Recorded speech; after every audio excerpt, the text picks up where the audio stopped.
Hello and welcome to Transformers Theories, a new series in which I will be exploring some various hypotheses of mine related to Transformers. These might be related to animation errors, continuity errors, coincidences, or other strange things that I've noticed in Transformers media. Some of these theories might be more comical and lighthearted in nature, while others might be a bit more serious and could actually make for an interesting story in a comic book or series or something if fleshed out further. And some might just be food for thought, like this one. So without further ado, let's get into it. Here's an interesting idea for a Transformers theory. In the G1 cartoon, are Skyfire and Lynx the same character? Now hear me out. Both are larger Autobots. Both are space shuttles. Well, I guess technically Skyfire is a jet going by the toy, hence his more common name that he's known by today, Jetfire.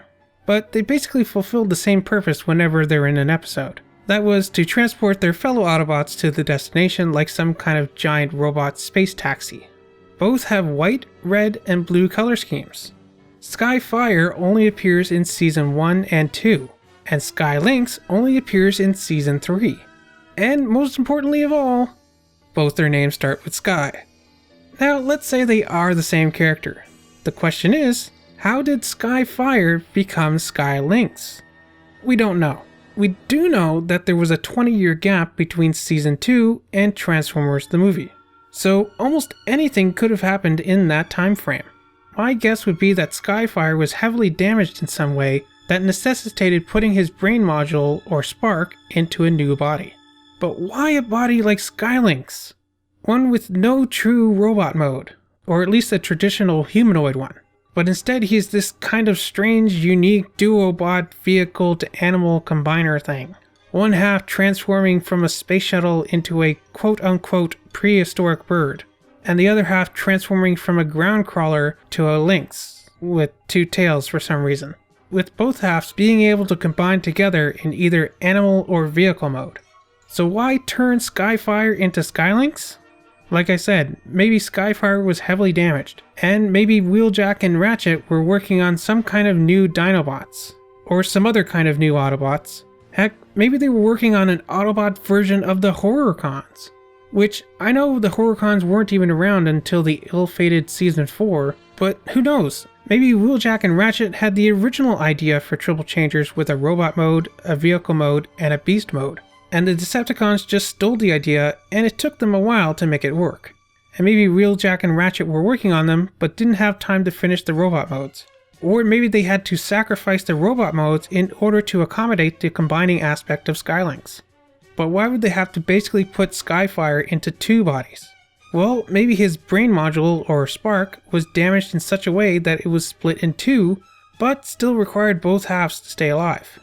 And it wasn't possible for them to fuse them back together. Like, say it was his spark, and his spark was split in two, kind of like Rampage's spark when Megatron used a piece of it to make Dinobot 2.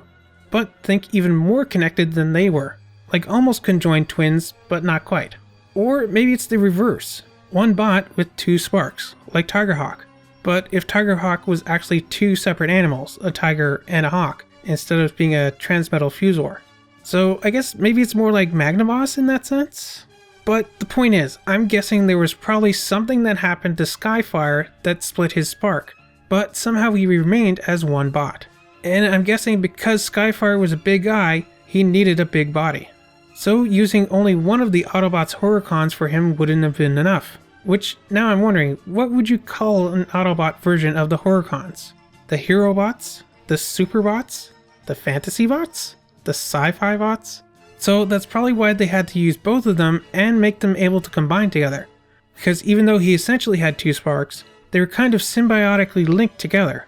And since Skyfire's spark was split, that's probably why his personality is different.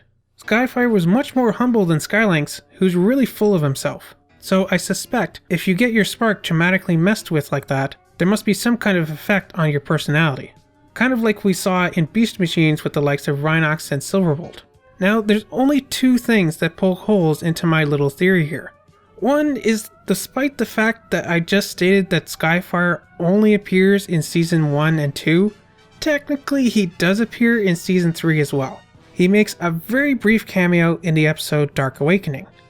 But this could be dismissed as an animation error or Sunbow reusing his character model. Even the TF Wiki says this is only a space vehicle that looks like Skyfire, which is unceremoniously blown up along with the aerial bots, who actually appear in a later episode. So the fact is, this probably wasn't actually Skyfire and the aerial bots, but are instead an animation error or just reuses of their character models. Which, if you've ever watched G1, you know that animation errors like these are pretty common. The other hole in my theory comes from the secret files of Teletran 2, which were these 1 to 2 minute short sequences that ran at the end of select episodes in Season 2. They're basically just clips narrated by the legendary voice of Victor Caroli, who, by the way, will be at TFCon Orlando 2020. Get your tickets now at tfcon.com. That's tfcon.com. Come to TFCon Orlando 2020 to meet special guests including Mr. Caroli himself, as well as the voice of Skyfire and Grimlock, Mr. Greg Berger, with many more special guest announcements to come.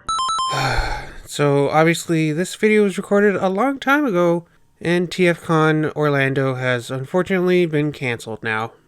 Well, back to the video. Okay, enough shilling. Back to the secret files of Teletran 2. So they basically only included these to help pad out the runtime of certain episodes in Season 3 that came up short. In one of them, Mr. Victor Caroli specifically mentions how after the Autobots retook their home world of Cybertron in Transformers the movie, other Autobots returned home from other regions of the galaxy, specifically mentioning Lynx as one of them. In migrating from Earth, they have been reunited with companions from other regions of the galaxy, including Lynx, the gigantic space shuttle. Now, you could interpret this a number of ways. One of them being that after Skyfire was turned into Lynx, he set off to explore space, maybe in search of Energon for his fellow Autobots, and then he only returned to Cybertron when it was safe to do so. After all, if he was out there collecting Energon, he wouldn't want to bring it back to Cybertron while it was under the control of the Decepticons, and maybe bringing it back to Earth was too risky. So he just kind of hung out in space somewhere for a few years. Yeah, why not?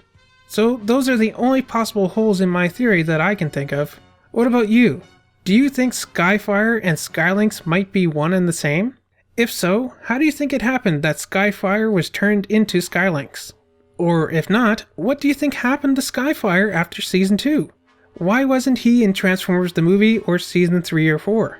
And where do you think Lynx came from? Did he come from a lost colony of Transformers like the Junkions in G1 or like the Eukaryotes in IDW? Is there a whole planet of Lynxes out there somewhere? What a horrifying thought that would be. Also, let me know if you have any Transformers theories of your own you'd like me to discuss.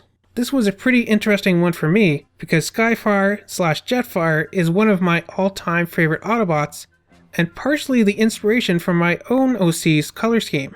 While Lynx, well, I don't want to say he's one of my least favorite Autobots in G1, but yeah, he is. I don't know, he's just too weird and contradictory. Between his individual and combined modes, he's got 6 modes, and none of them are a proper humanoid robot mode. And he sounds so snobby. Meanwhile, he's stuck as this space chicken cat monster thing. But, you know, it's not the first time we've had a Transformer whose alt mode contradicts their personality. Silverbolt, the leader of the aerial bots, was afraid of heights. And again, even my boy Jetfire, who's supposed to be this peace-loving scientist, always seems to be just bristling with more and more guns with every toy, no matter which continuity he's in. But yeah, it seems weird now that I think about it, how one of my favorite Autobots might have been turned into one of my least favorites. As always, let me know your thoughts on this theory and any theories of your own down in the comments. Remember to like, subscribe, ring the bell, all that fun stuff, and I'll see you here next time for more Transformers fun.